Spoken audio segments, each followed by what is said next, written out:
Hey everybody, KMO here with another Out of My Head video. Let me show you a screenshot from my email. This is what I get when I search for PayPal Adobe.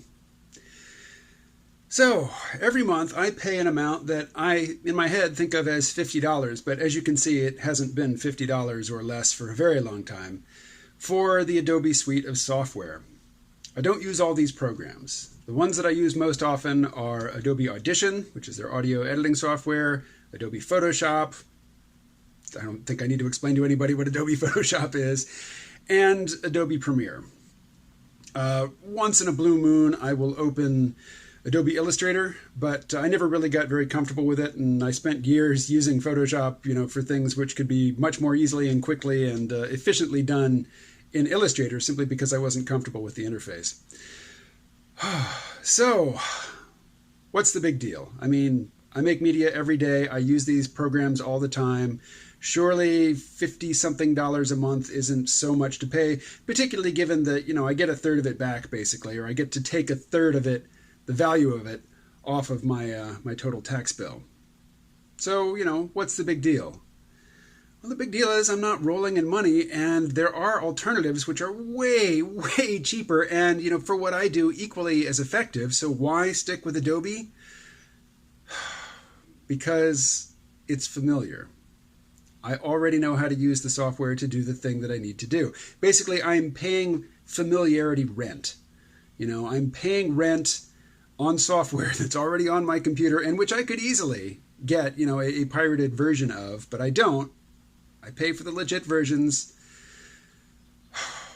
but it's starting to eat away at me. I mean, literally, it eats away at my, my ability to put money away and save it, but it eats away at me psychologically as well. Just every time I get that notification from Adobe that a certain amount of money, right now it's $57 and something cents, has been taken out, of my PayPal balance, I grit my teeth and I think, the only reason I don't unsubscribe from Adobe Creative Cloud is that I would have to learn how to use alternative software.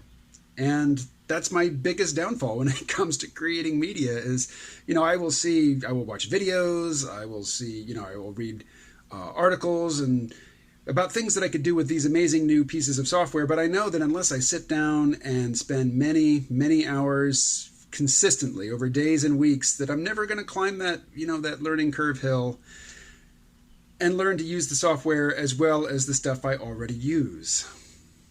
So I think maybe it eats away at me, not because it's such a huge amount of money, but because I willingly pay it in order to avoid having to exert the effort of learning to use alternatives.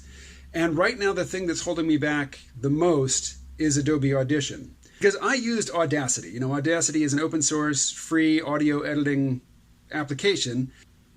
When I first started the C-Realm podcast, I used Audacity. And I used it for years. But then, when somebody, introduced me to Adobe Audition and showed me the basics of how to use it, I discovered that I could complete a podcast much faster with Audition than I can with Audacity. So I'm not willing to go back to Audacity. So what are the options? I mean, I'm not asking you. I know how to research that, but yes.